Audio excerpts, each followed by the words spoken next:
안녕하세요. 여러분의 피부보스 피알람 김홍석입니다. 자, 날씨가 더워졌죠? 여름입니다. 오늘 제가 이야기를 할 주제는 바로 달팽이입니다. 달팽이.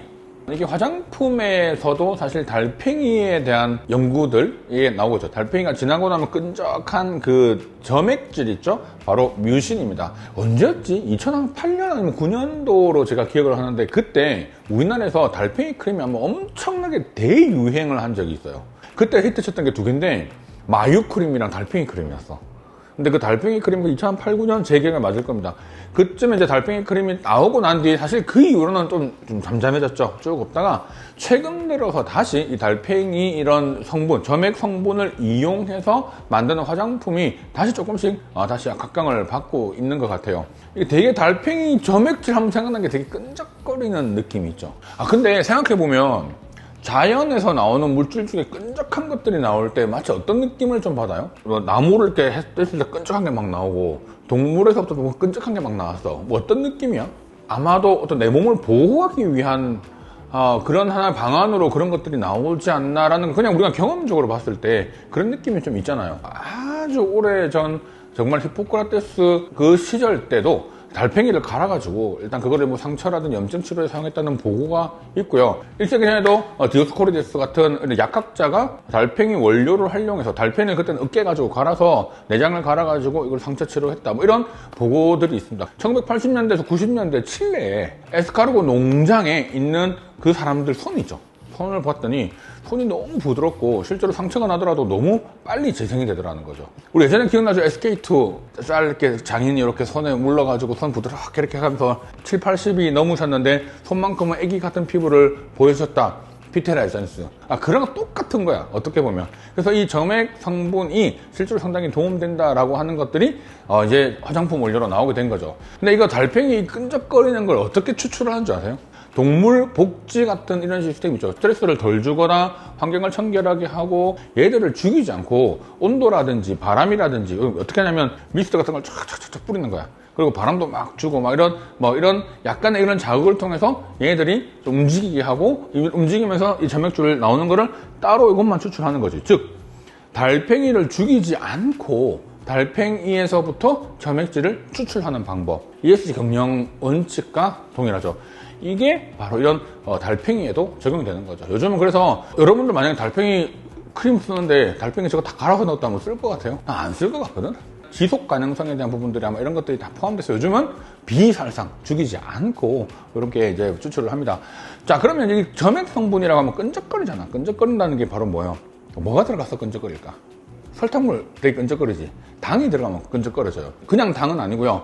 기본 틀은 단백질이에요. 단백질에 당들이 쫙 포도송이처럼 붙어 있는 거예요. 그러니까 포도송이에 포도줄기는 단백질이고 그 포도 알알이 붙어 있는 것들 있죠? 그게 당인데 그 당이 한 7, 80%가 쫙 덮고 있는 이 구조고 그 당이 있으니까 끈적거리는 느낌도 있고요. 그 다음 그 뮤신 안에는 실제로 그 말고도 히알루론산 성분이 들어가 있거든요. 히알루론산 들어가면 수분을 끌어당겨주는 역할을 하지. 당도 수분 끌어당겨주는 역할을 하는 거거든요. 그 다음에 GAG, 글리코사미노글리카스 들어봤죠? 진피에 있는 구성성분 중에서 히알루론산처럼 옆에 솔이 쫙 붙어가지고 수분을 끌어당게끔 만들어주는 수분을 유지하는 진피에 엄청 중요한 구성성분 중에 하나. 보습 원리 중에서 수분 자석으로서의 역할을 충분히 해주는 기능을 가지고 있죠.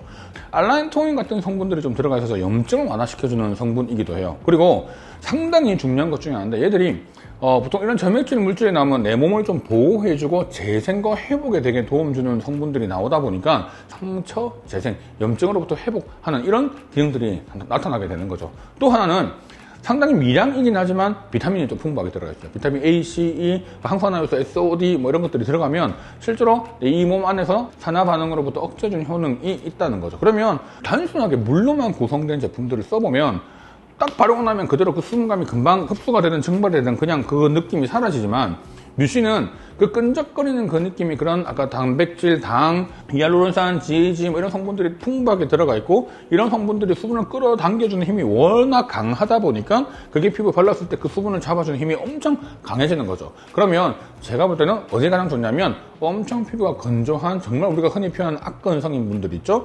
피부가 되게 민감한 민감성 피부 있죠. 이런 분들한테 너무너무너무 좋은 성분이라는 겁니다.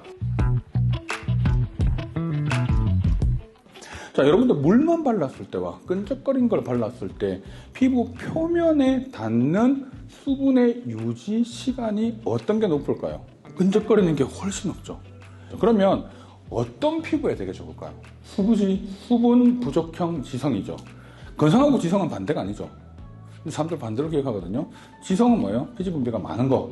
건성은 수분이 없는 거예요. 지성의 반대말은 지성 피지 분비가 적은 거지 수분이 없는 게 아니죠. 그 반대는 아니에요. 그래서 두 가지가 동시에 있을 수 있는 개념입니다. 기본적으로 수부지라는 표현이 되게 직관적인 표현인데 이 수부지라는 표현에 수분이 부족한 지성, 원래 기름이 많이 나오는 사람이죠.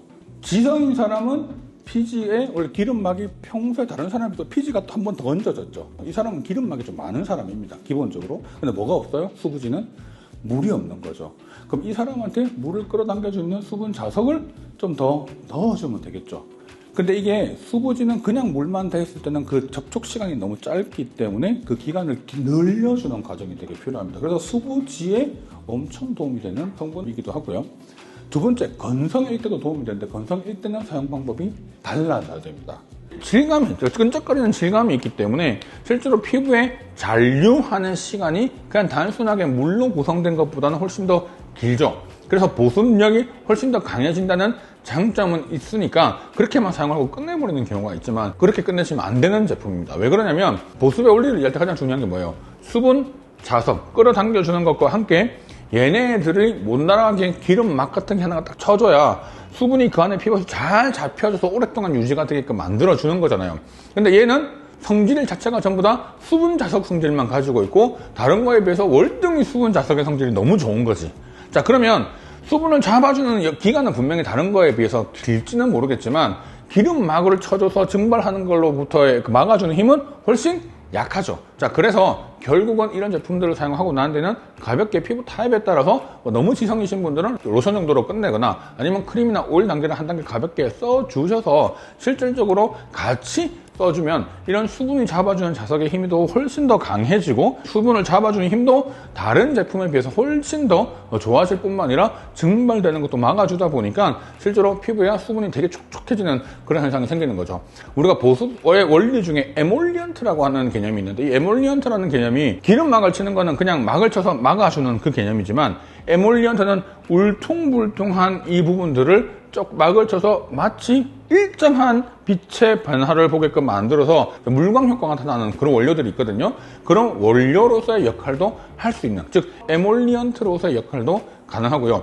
그리고 여기 일부 글라이콜릭 애시드가 좀 들어가요. 뭐 들어가는 함량에 따라서 1에서 4%가 들어가 있거든요. 그러면 각질을 제거해주면서 실제로 좀 더 미세한 각질을 정리해주고 점액 성분들이 들어가 있는 제품들이 결국 뭐냐면 끈적거림도 있고 그 수분감을 오랫동안 지속되게끔 만들어주는 것도 있고요. 피부에 닿음으로 인해서 생기는 유지 시간이 길어지니까 피부에 쿨링 효과도 있겠죠. 왜냐면 그 제품의 온도가 일정하게 피부에 닿음으로 있는 시간이 길어지니까 그러면 그 피부가 되게 열감이 있거나 좀 화끈거리거나 했을 때 약간 진정시켜주는 효과도 분명히 있는 거죠.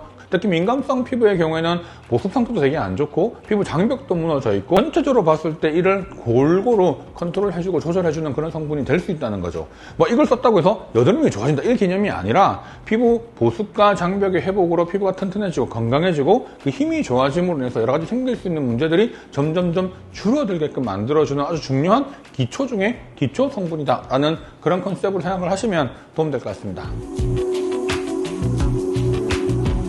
원래는 효능을 보기 위한 제품들을 먼저 쓰는 게 원칙입니다.